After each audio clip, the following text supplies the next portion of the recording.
Saludos a todos los entusiastas de la historia intrigante que nos acompañan. Hoy, estoy emocionado de presentarles un vídeo fascinante titulado Ramsés II el Grande. Antes de embarcarnos juntos en esta épica travesía, los invito a suscribirse haciendo clic en ese botón para no perderse ni un solo detalle de nuestras futuras exploraciones históricas. Quiero conocer a cada uno de ustedes. Dejen sus comentarios y díganme que se han unido a nuestra comunidad. Les agradezco de antemano por su apoyo continuo. Prepárense para sumergirse en la historia como nunca antes. Ramsés II el Grande. Capítulo 2. Algunos egiptólogos creen que la batalla fue una importante victoria militar para Ramsés. Ciertamente, él la describió así. Durante el resto de su largo reinado, el faraón erigió constantemente estelas, inscripciones y pinturas murales colocadas en templos y palacios que representan a Kedesh como una gran victoria para Egipto en Siria. Estos incluyen las inscripciones o boletín de Kedesh y el poema del Pentauro, un relato en prosa de la victoria egipcia que se repite en las paredes de los templos a lo largo del curso del río Nilo. El poema se conserva en 8 lugares diferentes, mientras que el boletín se encuentra inscrito en 7 lugares diferentes alrededor de Egipto. En consecuencia, es claramente algo que Ramsés intentó establecer como la versión de su supuesta victoria en Kedesh. Pero otros estudiosos del mundo de la Edad del Bronce final son más escépticos, y algunos argumentan que Kedesh probablemente fue más un punto muerto que una victoria para cualquiera de las partes. Ciertamente no puede haber sido el tipo de victoria global que Ramsés intentó describir, ya que la batalla no provocó ningún cambio importante en la situación estratégica en Siria. Más bien, los egipcios y los hititas continuaron disputando la región durante muchos años. La batalla de Kedesh no puso fin por completo a la guerra entre Egipto y el Imperio hitita, aunque sí marcó el final del periodo inicial más intenso de enfrentamientos entre egipcios e hititas. Las escaramuzas continuaron durante años. Por ejemplo, en 1269 a.C., Ramsés lanzó una nueva campaña en Siria durante la cual conquistó la ciudad de Dapur. Sin embargo, el patrón durante la década de 1260 fue que Ramsés pudo adquirir brevemente el control sobre partes de Siria mientras hacía campaña personalmente allí, pero el control a largo plazo sobre la región no podría mantenerse una vez que la presencia militar egipcia principal se retiró. En reconocimiento de esta situación, alrededor del año 1259 a.C., los egipcios y los hititas acordaron lo que se llama indistintamente el Tratado Egipcio-Hitita o el Tratado Eterno o el Tratado de Plata. Este fue firmado entre Ramsés II y Hattusili III, quien había sucedido como gobernante de los hititas en algún momento de la década de 1260. El tratado negoció efectivamente una paz duradera, en la que las dos potencias acordaron cesar las hostilidades porque estaba costando a ambos gobiernos cantidades exorbitantes de dinero y logrando poco para ninguno de los dos. Así, Siria se convirtió en una esfera de influencia hitita, y Egipto se confirmó en gran medida en su control de Canaán y otras partes más al sur del Levante. Se acordaron vínculos, se hicieron promesas y se invocó a los dioses como supervisores de la paz eterna. El Tratado Eterno es uno de los acuerdos internacionales más famosos celebrados en la antigüedad. Esto se debe a la supervivencia muy inusual de múltiples copias del texto a lo largo de 3 milenios después en diferentes idiomas. Se encontraron copias del texto del tratado en jeroglíficos egipcios inscritas en 2 ubicaciones separadas en Luxor, en el centro de Egipto, en la primera mitad del siglo XIX. Luego, en los primeros años del siglo XX, el arqueólogo alemán Hugo Winkler descubrió una copia del texto en lengua ecadie, la lengua franca de los hititas, como parte de un caché de aproximadamente 10.000 tablillas que fueron descubiertas mientras se excavaba la antigua capital hitita en Hattusa en Turquía. Así pues, tenemos aquí un ejemplo notable de tratado internacional, copiado y depositado en archivos reales y templos en ciudades, a 2.000 kilómetros de distancia entre sí hace más de 3.200 años. En cuanto a los motivos de los respectivos partidos, está claro que tanto Ramsés como Hattusili llegaron a creer que la paz y el fomento del comercio en el Levante serían más beneficiosos que una continuación de su rivalidad, mientras que ambos estados desconfiaban del ascenso del imperio asirio al este de Mesopotamia y creían que un frente unido contra esta potencia advenediza era mejor que la guerra en curso en Siria. La firma del Tratado Eterno también proporcionó a Ramsés un respiro para poder concentrarse militarmente en asuntos al sur de Egipto. Durante aproximadamente un milenio, desde mediados del tercer milenio a.C. hasta aproximadamente 500 a.C., la región del actual Sudán ya era independiente de Egipto. En aquella época se la conocía como Nubia y estaba dominada por la cultura Kerma, que produjo estados como el reino de Kush. Sin embargo, durante el periodo del Imperio Nuevo y en particular durante el reinado de Tutmosis III, Nubia había ido quedando cada vez más bajo el control del Egipto faraónico. Al igual que en Canaán y Siria, el control egipcio disminuyó aquí como resultado del malestar creado por el gobierno de Akenatón en el siglo XIV a.C., pero Ramsés ahora estaba en condiciones de revertir esta situación.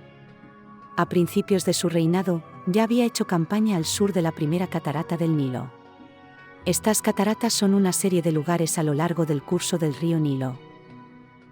Donde predominan los rápidos de aguas bravas, fueron utilizados en su momento como puntos intermedios donde los egipcios extendieron sus armas tanto como fue posible en las campañas contra los nubios. En la década de 1260, Ramsés había extendido efectivamente el control egipcio hasta la segunda catarata, que se encuentra al sur de Abu Simbel y Wadi Alfa en lo que hoy es el norte de Sudán. Pero el periodo que siguió al establecimiento del Tratado Eterno con los hititas proporcionó un respiro militar que permitió a Ramsés enviar fuerzas más al sur de nuevo a la tercera catarata. Ubicada en Sudán, en el margen norte del río Dongola. Aquí, Ramsés pudo establecer una colonia militar en el sur, en Tambous, como lo demuestra el descubrimiento de inscripciones faraónicas y reales, en tumbas construidas en el apogeo del nuevo reino en el siglo XIII a.C. En la década de 1240 a.C., Ramsés había sometido efectivamente a una cantidad significativa de Nubia bajo control absoluto egipcio. Ramsés pronto también hizo campaña hacia el oeste. Nuestro conocimiento de Libia en la antigüedad es sorprendentemente limitado para una región que estuvo muy cerca de importantes centros de civilización como Egipto y Creta.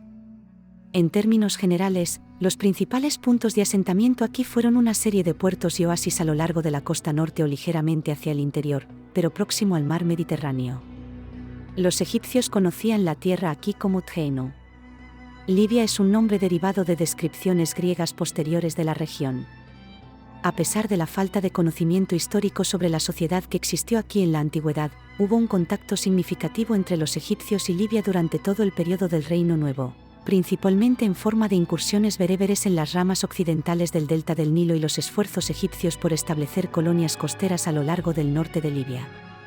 Ramsés intentó promover este esfuerzo estableciendo nuevos fuertes a lo largo de la costa mediterránea y reforzando un fuerte en Zaviet Yuemem el Rakam que su padre, Seti, había establecido anteriormente después de hacer campaña contra las tribus libias de la región.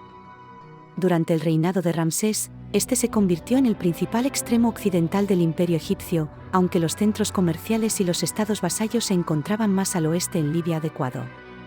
Estos logros, como ocurre con casi todo lo relacionado con los esfuerzos militares de Ramsés, fueron registrados en una serie de estelas y otras inscripciones monumentales en el sur y centro de Egipto más adelante en su reinado.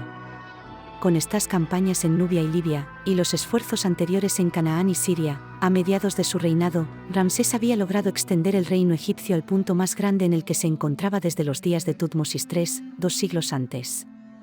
Más allá del control central del faraón sobre Egipto, sus fuerzas se habían desplazado hacia el sur a lo largo del río Nilo, recuperando efectivamente Nubia después de haber recuperado ampliamente su independencia durante el periodo de inestabilidad bajo Akenatón en el siglo XIV a.C. En otros lugares, Ramsés había llevado a cabo campañas hacia el oeste, en los desiertos del Sáhara y a lo largo de la costa norte para someter parcialmente a Libia. Sin embargo, sus conquistas más sustanciales ocurrieron en el noreste, donde Ramsés capturó Canaán y gran parte de Siria. No solo se trataba de una región rica en ese momento, con ciudades comerciales prósperas como Tiro y Sidón, sino que también tuvo que derrotar al imperio hitita, una de las potencias más importantes del mundo antiguo, para lograr cierta hegemonía. Al hacerlo, Ramsés creó uno de los imperios territoriales más grandes jamás vistos hasta ese momento.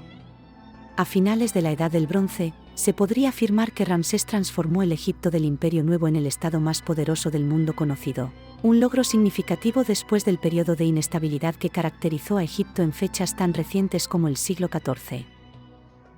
A lo largo de sus campañas militares en las décadas de 1270, 1260 y 1250, Ramsés estuvo acompañado por un número cada vez mayor de sus hijos. Esto no es sorprendente considerando que se estima que Ramsés tuvo alrededor de 100 hijos, aproximadamente igual número de hijos e hijas. Esta prole tan grande fue el resultado de la práctica de la poligamia por parte de los antiguos faraones egipcios. Ramsés tuvo muchas esposas, y se conocen detalles de varias de ellas. Por ejemplo, su consorte principal fue Nefertari, la primera de las grandes esposas reales de Ramsés.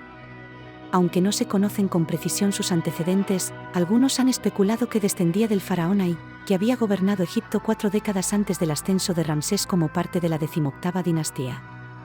Nefertari y Ramsés evidentemente se casaron bastante jóvenes, ya que ella se convirtió en reina consorte tan pronto como él ascendió al trono alrededor del 1279 a.C. Tuvieron muchos hijos juntos, y gracias a los numerosos templos y santuarios que Ramsés construyó en su honor, no hay duda de que ella era la más venerada de sus esposas. Nefertari también es única como reina consorte del periodo del Reino Nuevo para la cual existe correspondencia existente. Escribió en múltiples ocasiones al rey Atusili III, gobernante del Imperio hitita, y a su esposa, Puduepa, en las décadas de 1260 y 1250. Se han conservado tablillas de esta correspondencia desenterradas en la capital hitita, Atusa. Nefertari murió alrededor de 1255, y como Ramsés vivió durante muchas décadas, surgieron nuevas grandes esposas en los años siguientes. La más importante entre ellas fue Isetnofret. Parece que también se casó con Ramsés antes de su ascenso como faraón, pero claramente era una consorte menor mientras Nefertari vivía. Su antigüedad desde mediados de la década de 1250 está atestiguada por numerosas inscripciones y registros que aparecen en estatuas y paredes de templos en todo Egipto. Otras grandes esposas del faraón surgieron de acuerdos políticos. Por ejemplo, como parte del Tratado Eterno de 1259 a.C. con los hititas, Ramsés tomó a una de las hijas del rey Atusili III y la reina Paduepa como su esposa, aunque el matrimonio con Maatorneferure no se solemnizó hasta mediados de la década de 1240 a.C., presumiblemente porque se consideraba que la hija del rey hitita era demasiado joven para formalizar el matrimonio a principios de la década de 1250 a.C. Curiosamente, entre otras grandes esposas reales de Ramsés se encontraban algunas de sus hijas. Bintanat, por ejemplo, nació del matrimonio de Ramsés con Isetnofret, antes de casarse más tarde con su propio padre. Estas relaciones familiares fueron comunes a lo largo de la historia del Egipto faraónico y resultaron en importantes complicaciones de la endogamia, cuyo ejemplo más famoso fue Tutankamón 50 años antes del reinado de Ramsés.